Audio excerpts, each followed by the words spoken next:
something very strange is happening with MrBeast right now. What do I mean?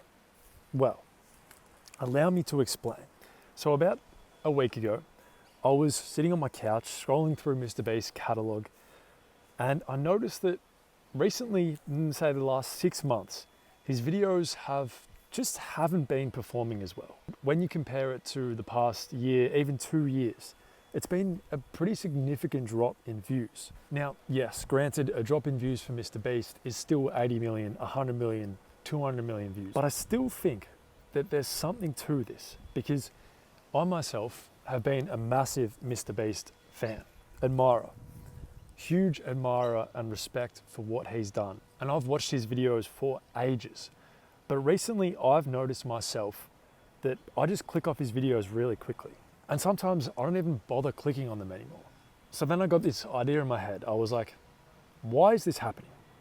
How has the biggest creator in the world had his views almost halved? I mean, it sounds drastic, but 2-3 years ago, this guy was averaging 350 million views, and now he's getting 150.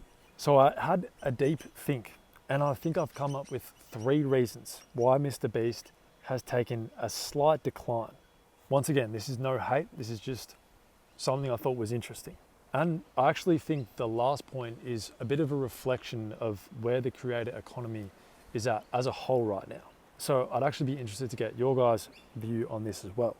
But the first reason I think Jimmy has declined is because MrBeast isn't MrBeast anymore.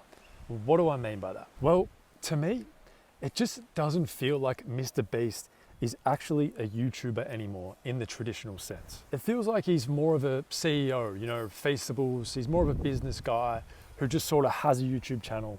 And that's what it feels like to me. He's running Beast Games, he's doing all this other stuff. And the YouTube channel has just sort of become like, that's what he kind of does, but he doesn't really do it. It's just kind of like come down a notch in terms of his priorities. So as a viewer, I'm like, well, is Jimmy really involved in this? When I click on this video, am I signing up to watch something that was made by Jimmy, or am I signing up to watch something that was made by one of his sidekicks, essentially? And that little bit of hesitation is enough for me to say, well, I don't know. I just don't know. Who is actually making these videos right now? This doesn't feel like MrBeast, the creator. It feels like MrBeast, the operator, who's just got a bunch of minions pumping out these videos. And it comes across as a little bit disingenuous, if I'm being honest.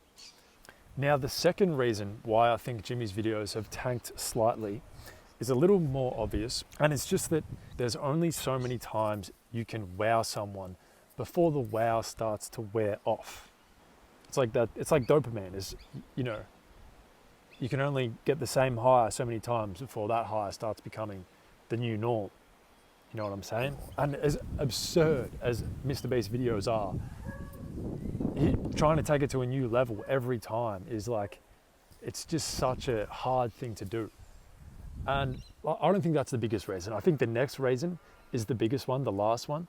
This is probably the lowest tier of reasons why his videos have declined, I would say, because at the end of the day, Jimmy is an OG at coming up with insane video ideas. And as the world progresses, he's still going to be able to come up with some absolute bangers. And especially with the resources he has access to. I mean, he could come up with some insane ideas. And I think it goes back, he probably just hasn't even been in the weeds on actually making these ideas. So he hasn't, he's just been focused on other things. Going back to point number 1, he's just gone to too many Beast Games. And so I just think he needs to get back in there. But as I said, knowing MrBeast, I don't think that's a huge reason or a huge bottleneck going forward. This last reason, however, reason number 3, is a bit of a bottleneck, I believe, when it comes to his videos, and is a reflection of sort of where I think the creator economy is heading in the future. And that's that his videos just feel too engineered. Everything just feels engineered. The video feels engineered, the emotions feel engineered, even Mr. Beast himself feels engineered. I mean, like, if you look at the guy's face, it literally looks like he's been like rehumanized in like a lab or some shit. I don't know, no hate, but it just comes across, going back to the first point, as a little disingenuous. And I think that's kind of where the YouTube is headed as a whole, is moving sort of away from that, you know, retention, sort of like ADHD editing, where it's like you can only watch that so many times before you just get fried. So I don't know, I think that's kind of a disadvantage for Mr. Beast going forward. But at the end of the day, you know, we're talking about one of the best YouTuber of all time here. So is he going to bounce back? Absolutely. I have no doubt about that. I don't know, it's just interesting. And I'd be keen to hear what you guys think in the comments as well. What do you think is the biggest reason why Mr. Beast videos have almost halved in views? What would you say is the biggest reason? Keen to hear your thoughts